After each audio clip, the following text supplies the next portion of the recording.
How you doing, guys? L.A. Smith here from Kingdom Knowledge Ministry. This article right here that you guys are looking at, I felt like I had to share it with you. It's very interesting, y'all. As you can see, the title, Why Trump Can't Come Clean on Russia. That's a very eye-catching title, isn't it? Well, there's some interesting stuff in this article, and some of it is being reported in the news and some of it isn't. So for the 20 to 30 people who watch my videos, I wanted you to know about this article. And I'm going to go through the whole thing. Get tired and it's getting too lengthy. Understand if you gotta go. See you on the next one. But let's get with it. Let's get to it. Why Trump can't come clean on Russia? There is an old chestnut that gets tossed out whenever a scandal hits. Let me blow this up a little bit. There's an old chestnut that gets tossed out whenever a scandal hits. It's not the crime, it's the cover up, y'all. The saying traces back to Watergate. Senator Howard Baker, the top Republican on the Senate Watergate Committee, once noted, it is almost always the cover up rather than the event that causes trouble. This week, following the resignation of National Security Advisor Michael Flynn, NBC News' Chuck Todd was one of many who quipped, it's not the crime, it's the cover up. And that was certainly a significant element of the Flynn imbroglio. Don't ask me what that means, y'all. Y'all can look that up on your own. But you get the point. Flynn had lied about his December conversation with the Russian ambassador, concealing the fact that they had discussed the sanctions President Barack Obama had just levied on Russia as punishment for its covert effort to swing the 2016 election to Trump. But in this case, the bigger scandal at hand is not a cover-up. It is the thing itself, the connection between the Trump camp and Moscow during the campaign, when Vladimir Putin was trying to subvert, I do know what that would mean, undermine American democracy. Certainly, the Trump campaign has strived mightily to smother this potentially explosive scandal. Here's a partial account. Days after the election, Russian Deputy Foreign Minister Sergei Ryabkov said in an interview that there were contacts between the Trump team and the Kremlin. That's what the Russian Deputy Foreign Minister said. He noted, obviously, we know most of the people from his entourage. Trump spokeswoman Hope Hicks immediately said the campaign had no contact with Russian officials before the election. We already know they lied about that, right? Because of what happened to Flynn. At Trump's January 11th press conference, a reporter asked him, can you stand here today, once and for all, and say that no one connected to you or your campaign had any contact with Russia leading up to or during the presidential campaign? Trump did not reply. But after the press conference ended and Trump was leaving, he did answer that query with a firm no. Really? We know that's not true. On January 15th, on Face the Nation, John Dickerson asks incoming Vice President Mike Pence, did any advisor or anybody in the Trump campaign have any contact with the Russians who were trying to meddle in the election? Pence declared, of course not. And I think to suggest that is to give credence to some of these bizarre rumors that have swirled around the candidacy. On February 14th, at the Daily White House briefing, ABC's News, Jonathan Karl asked Press Secretary Sean Spicer whether any Trump associates were in touch with the Russian government prior to the election. Spicer replied, there's nothing that will conclude me that anything different has changed with respect to that time period. That contorted statement clearly meant as a no. That contorted statement was clearly meant as a no. The drift is clear. Whenever queried about this highly sensitive matter, Trump and his minions have said there were no contacts between anyone in his crew and the Putin regime during the 2016 campaign. This is a cover-up. There is evidence that Trump associates did interact with Russian officials during the campaign. The Washington Post story that broke open the Flynn affair a few days ago also reported that the Russian ambassador had told the newspaper he had been communicating with Flynn during the campaign. At that point, Flynn was Trump's senior national security advisor. As such, Flynn attended in mid-August the first briefing Trump received as the GOP nominee from the U.S. intelligence community, during which Trump and Flynn were told that U.S. intelligence agencies had concluded Russia was behind the hacking and leaking that targeted Democrats. And on Tuesday night, the New York Times reported that intelligence intercepts indicated that several Trump associates had repeated contacts with senior Russian intelligence officials in the year before the election. What is going on? Maybe this is why Trump was so confident that he was going to win. In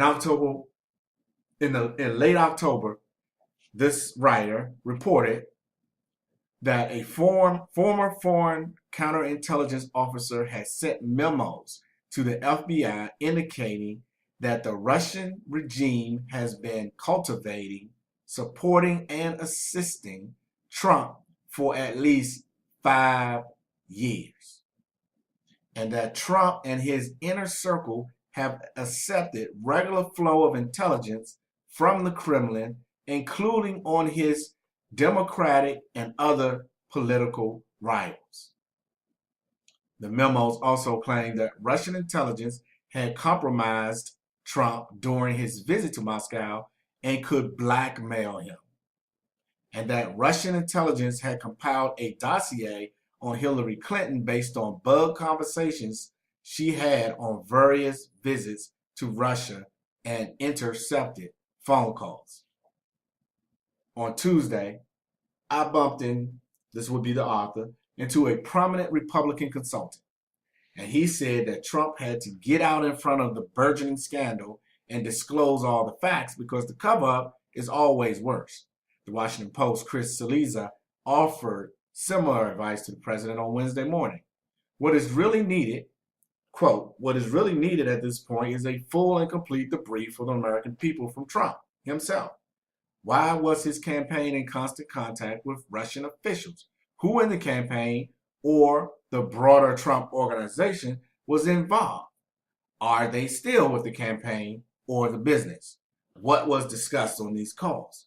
Why is Trump so reluctant to condemn Russia and Vladimir Putin in particular? End quote. North Korea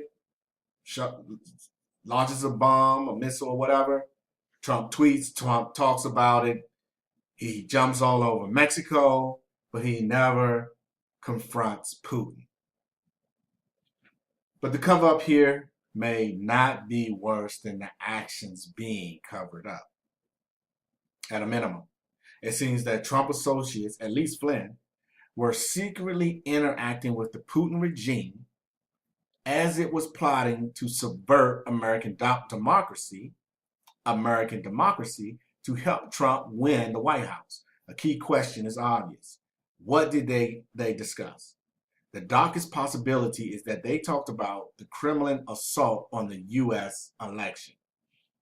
Short of that, might Flynn or others have encouraged Putin's clandestine operation by signaling that Moscow would have an easier time with a Trump administration than with a Clinton administration? Were there any winks or nods? After all, in late July, Trump called on Russia to hack Clinton. Did y'all see that? He did this on national TV. He sent a message to Russia in front of everybody. Whatever was discussed, any Trump associate who spoke with Russian officials during the summer or fall of the campaign had reason to know that he or she was interacting with a member of a regime that was actively attempting to undermine the election in a manner beneficial to Trump. How can Trump and his crew concede that they were hobnobbing with a foreign government that was waging political warfare against the United States? The full and complete debrief that Cillizza advocates would require Trump to acknowledge that he and his team have covered up these contacts and explain why. This full and complete debrief could well show that Trump's camp cozied up to a repressive government that was seeking to destabilize U.S. politics to help Trump. It could reveal that Trump associates directly or indirectly encouraged Putin's attack on the 2016 election. Trump would lose all legitimacy as president were he to admit that anything of this sort transpired. There are some deeds that cannot be acknowledged. Expecting Trump and his lieutenant to confess that his campaign or business associates were networking with the Kremlin or Russian intelligence is not realistic. And I totally agree. And it's not just because he would lose legitimacy as president. He could probably end up in jail, especially after their month of denial.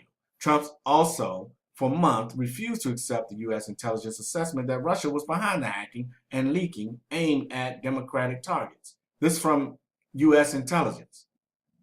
And when he finally bent on this point, he downplayed Moscow's meddling in the election. Trump cannot continue to present himself as the triumphant winner of a fair election if it turns out his own people were palling around with Moscow.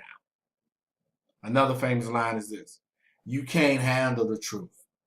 What movie was that from, y'all? Y'all remember? Comment. Let me know. Further, revelations about contacts between the Trump camp and Russia could pose an existential threat to the Trump White House.